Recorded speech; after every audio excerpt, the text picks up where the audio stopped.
Hi hello welcome back to my channel Keerthana Loka YouTube ಚಾನೆಲ್ಗೆ ನಿಮಗೆಲ್ಲರಿಗೂ ಸ್ವಾಗತ. ಇದು ನೋಡಿ ರಂಬುಟ್ ಹಣ್ಣಿನ ಗಿಡ ನೋಡಿ. ನಾನಂತೂ ಇದು ಫಸ್ಟ್ ಟೈಮ್ ನೋಡ್ತಾ ಇರೋದು, ಯಾಕಂದರೆ ನನಗೆ ಗೊತ್ತೇ ಇಲ್ಲ.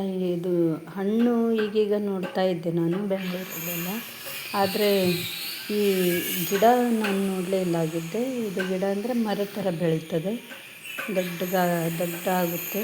ಇಲ್ಲಿ ಒಂದೇ ಒಂದು ಹಣ್ಣಾಗಿದೆ ನೋಡಿದ್ರಲ್ವ, ಅದು ಆ ಹಣ್ಣು. ಎಲೆ ಎಲ್ಲ ಹೀಗೆ ಇರುತ್ತೆ. ಎಲೆ ನೋಡಿ ಎಷ್ಟು ಚೆನ್ನಾಗಿದೆ, ಎಲೆ ನೋಡಲಿಕ್ಕೂ ಚೆನ್ನಾಗಿದೆ. ಗಿಡ ಶೋ ಗಿಡದ ಥರ.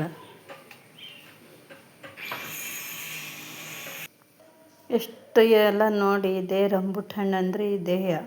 ನಾವು ಈಗೀಗ ಅದು ತಿನ್ನಲಿಕ್ಕೂ ತುಂಬ ಚೆನ್ನಾಗಿರುತ್ತೆ. ಇಷ್ಟೆಲ್ಲ ಇದು ನೋಡಿ ಕೈಬೇವು ಹೀಟು. ಅದಕ್ಕೆ ಇದನ್ನು ಮಾಡಬೇಕಂತ ನಾನು ಇದನ್ನು ತೆಗ್ದಿದ್ದೀನಿ. ಈಗ 15 ದಿನಕ್ಕೊಮ್ಮೆ ನಾನು ಇದನ್ನು ಮಾಡ್ತಾಯಿರ್ತೀನಿ. ಇದಕ್ಕೆ ನಾನು ಸ್ವಲ್ಪ ಕೊತ್ತಂಬರಿ ಕಾಳು ಮತ್ತು ಸ್ವಲ್ಪ ಜೀರಿಗೆ ಹಾಕ್ತೀನಿ, ಯಾಕಂದರೆ ಅದು ಕೈಬೇವು ತುಂಬ ಹೀಟಲ್ಲ. ಅದಕ್ಕೆ ಇದು ಕೊತ್ತಂಬರಿ ಕಾಳು ದೇಹಕ್ಕೆ ತಂಪು ಅಂತಾರೆ, ಅದಕ್ಕೆ ಕೊತ್ತಂಬರಿ ಕಾಳು ಮತ್ತು ಜೀರಿಗೆನೂ ಹಾಕ್ತಾಯಿದ್ದೀನಿ. ಇದನ್ನು ನಾನು ಈಗ ಸಂಜೆ ಆಗಿದೆ ಅಲ್ಲ, ಸಂಜೆಗೆ ನಾನು ಅದನ್ನು ಕುದಿಸ್ತೀನಿ, ಚೆನ್ನಾಗಿ ಕುದಿಸ್ತೀನಿ. 2 ಲೋಟ ನೀರು ಹಾಕಿ ಅದನ್ನು ಕುದಿಸಿದ ಮೇಲೆ 1 ಲೋಟ ಆಗುತ್ತೆ. ಅದನ್ನು ಕುದಿಸಿ ಹಾಗೆ ಇಡ್ತೀನಿ ರಾತ್ರಿ, ಮತ್ತು ಬೆಳಗ್ಗೆ ಖಾಲಿ ಹೊಟ್ಟೆಯಲ್ಲಿ ಅದನ್ನು ಕುಡಿಬೇಕು. ಇದರಿಂದ ಇದು ದೇಹಕ್ಕೆ ಒಳ್ಳೆಯದು. ಯಾಕಂದರೆ ನಾವು ಎಷ್ಟೋ ಸ್ವೀಟ್ ತಿಂತಾ ಇರ್ತೀವಿ ಚಾದಲ್ಲಿ. ನನಗಂತೂ ಸಕ್ಕರೆ ತುಂಬ ಬೇಕು. ನಾನು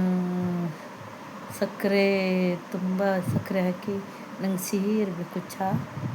ಅದನ್ನು ನಾನು ಬೆಳಗ್ಗೆ 1 ಲೋಟ ನೀರು ಕುಡಿದು ಅದನ್ನು ನಾನು ಚಹಾ ಕುಡಿತೀನಿ ಖಾಲಿ ಹೊಟ್ಟೆಯಲ್ಲಿ. ಅದಕ್ಕೆ ನಾನು ಒಂದು 15 ದಿನಕ್ಕೊಮ್ಮೆ ಮಾಡ್ತಾಯಿರ್ತೀನಿ. ಮತ್ತು ಇದು ಸ್ವಲ್ಪ ಇದಕ್ಕೆ ತಲೆಗೆ, ಇದು ನೋಡಿ ಗಾರ್ಡನ್. ನನ್ನ ಬಟ್ಟೆ ಎಲ್ಲ ಬಿಸಿಲು ಬಿದ್ದಿದೆ, ಸ್ವಲ್ಪ ಒಣಗಿಸಿದ್ದೀನಿ, ಬಿಸಿಲಿಗೆ ಹಾಕಿದ್ದೀನಿ ಬಟ್ಟೆಯೆಲ್ಲ.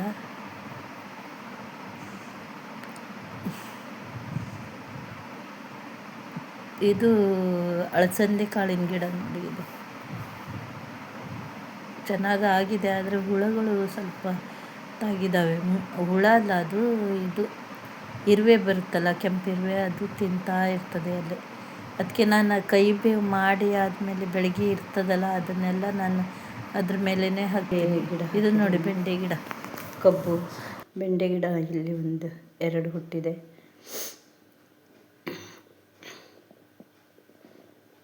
ಮತ್ತು ಖಾಲಿ ಜಾಗ ಇತ್ತು, ಅಲ್ಲೆಲ್ಲ ಗಿಡಗಳು ಹಾಕಬೇಕಂತ ನನಗೆ ತುಂಬ ಆಸೆ. ಇದು ನೋಡಿ ದೇವ್ರದ್ದು, ಇದು ಇಲ್ಲಿ ಇಟ್ಟಿದ್ದೇನೆ.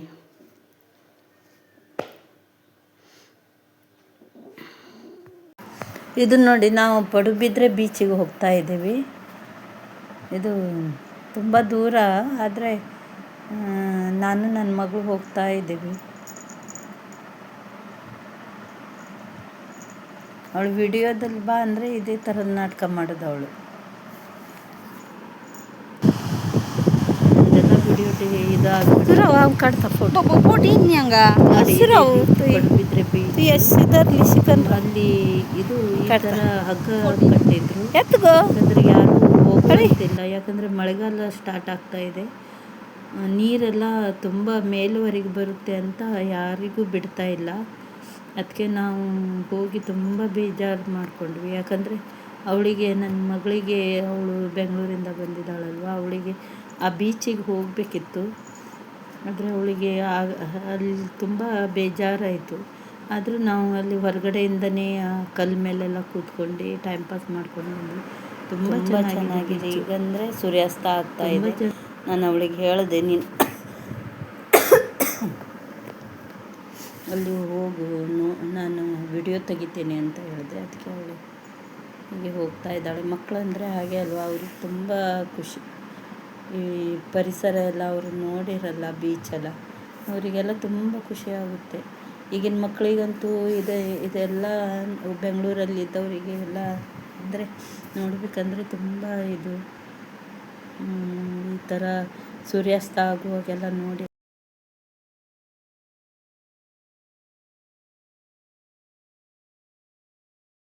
ಹಾಗೆ ಹೀಗೆ ಅಂತ.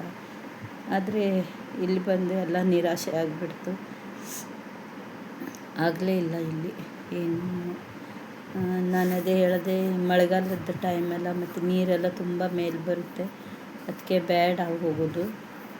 ಮತ್ತು ಅವರು ಹೇಳಿರ್ತಾರಲ್ವ ನಮಗೆ ಮೊದಲೇ ಅವರು ಇದು ಕೊಟ್ಟಿರ್ತಾರೆ. ಆದರೂ ನಾವು ನಮ್ಮದು ಅವ್ರು ಹೇಳಿದ್ದನ್ನು ಮೀರಿ ನಾವು ಮಾಡಿದರೆ ಅದು ನಮಗೆ ಅಪಾಯ. ಅದಕ್ಕೆ ನಾವು ಹಾಗೆ ಮತ್ತು ಇದನ್ನು ಸೂರ್ಯಾಸ್ತವೆಲ್ಲ ನೋಡಿ ಮತ್ತು ಹಾಗೆ ನಾವು ರಿಟರ್ನ್ ಬಂದ್ವಿ. ನನ್ನ ಈ ಚಾನೆಲ್ಗೆ ತುಂಬ ಚೆನ್ನಾಗಿದೆ. ಲೈಕ್ ಮಾಡಿ, ಶೇರ್ ಮಾಡಿ, ಬಾಯ್ ಫ್ರೆಂಡ್ಸ್. ಸಬ್ಸ್ಕ್ರೈಬ್ ಮಾಡಿ. Bye friends.